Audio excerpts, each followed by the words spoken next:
Hey gents, long time since I decided to actually make a vid. Quick rundown of what new shit I'm bringing to the table. First off, I'm gonna have two new formats to the channel. The first one is Off the Backlog, which is when I personally grab something off my backlog and review it.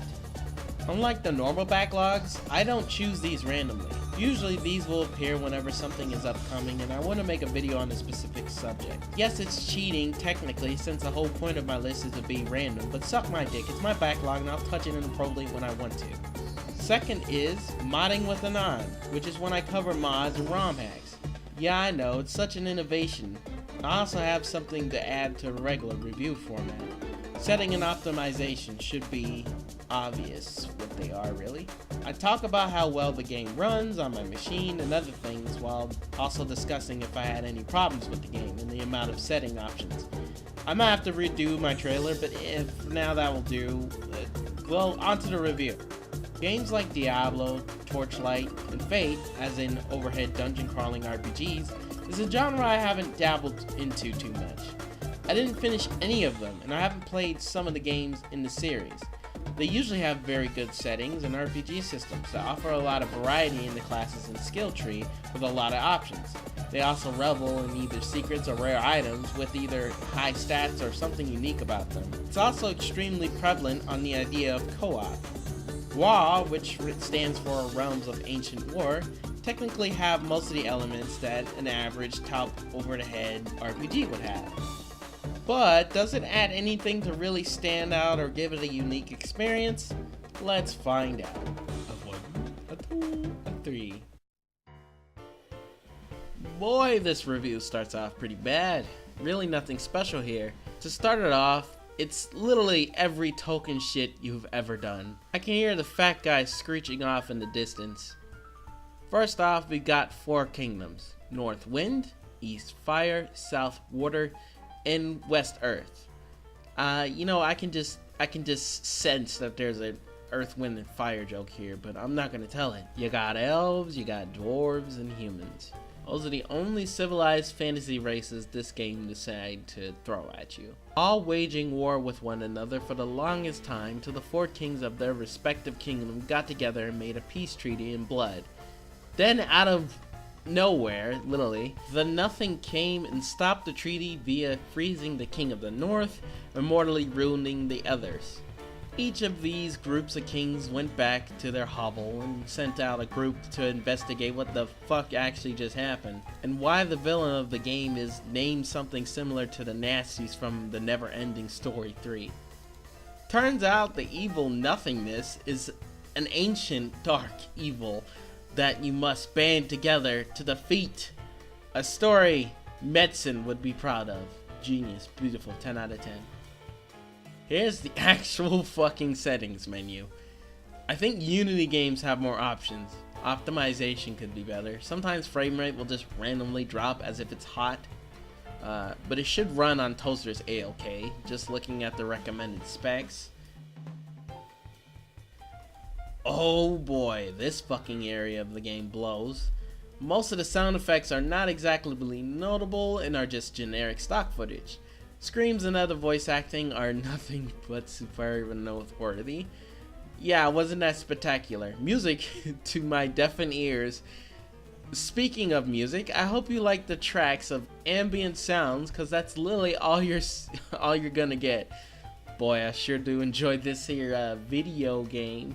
Boy, this is not very impressive at all for a game made in 2012. This is the same year we got Far Cry 3 and Dear Esther. A god fucking awful video game. It feels like the textures, character models, and effects are not only low poly, but the textures just look god awful. Don't even get me started on the amount of shading problems and graphical hiccups this game has. Amazing, like it really does have a lot. I've noticed that shadows tend to just go all over the place and whatnot. It's disgusting. So alright, almost every fucking aspect of this game is awful. So the most important aspect of any game is gameplay. So yeah, that's gonna make up for this shit, right? I mean, it's got to. I fucking wish the gameplay actually made up for everything I just stated. I only spent 4 fucking hours in this game, and I'm already halfway through it. It felt like I was playing this game for fucking years. I swear to God, those 4 hours were some of the slowest I've ever been through in my entire life, which is amazing. That's the worst thing about this game. It feels like a chore simply because every part of it is boring and repetitive. Let's start with the basics of the genre itself. Class variety and build variety. There are only 3 classes in this game, and of course, we're stuck with the most generic classes that they could have chose. Warrior, Mage, and Rogue. In terms of build, well, with most classes you can choose from 2 different weapons, and that's it. Fucking abysmal. Just look at the Rogue skill tree. Notice how little there is in it. You only got 20 fucking levels in this game. Leveling up is as slow as molasses, and even when you do upgrade, your choices are so fucking boring and generic. It's like they didn't even bother to try with these skills, man. You've got traps, do more damage, regen your health faster, mana regeneration, etc, etc. Everything you could imagine that's the most boring and fucking mundane skill trees that you can think of. I wasn't going in expecting unlimited options in skill, but damn, this is bad. The weapons and armor are just as boring and generic, really offering nothing other than elemental damage and stats. The only real unique thing R.A.W offers is the possession system. Some giant enemies can be controlled once their health reaches a certain length. Then there's the fact that most of the enemies have either 2 attacks. One is an AoE stomp attack that for the most part one-shots creeps, or the other that shoots projectiles. Enemies really don't change up at all other than elemental damage and stats. You'd be surprised how often you're fighting either spiders or skeletons, not even including the zombies slash nothings you'll encounter a million fucking times. Then there's the quest. Every fucking quest is exactly the same. Hey, I lost something. Can you find it? Find it, bring it back to whoever. Hey, go kill these people and I'll let you pass. Rinse and repeat. That's it. That's it. In Torchlight 2, it can be repetitive as well as simply because your mission variety isn't the best. But there are some quests that aren't just fetch quests or go kill X something. Some of them require you to find materials or solve a puzzle. It also makes up for this for the huge weapon variation and item variation and skill variation, but this game has none of that. Conclusion. Almost every aspect of this game is either mediocre or barely here. It was a chore to even trump 4 hours into this game. It doesn't look great, sound great, add anything significant to the genre, or even be somewhat fun. As such, I cannot recommend this game. There is some good news though. The devs that made this game also made, well, a lot of games that PC gamers will always endure, like Farming Simulator and Gothic Armada.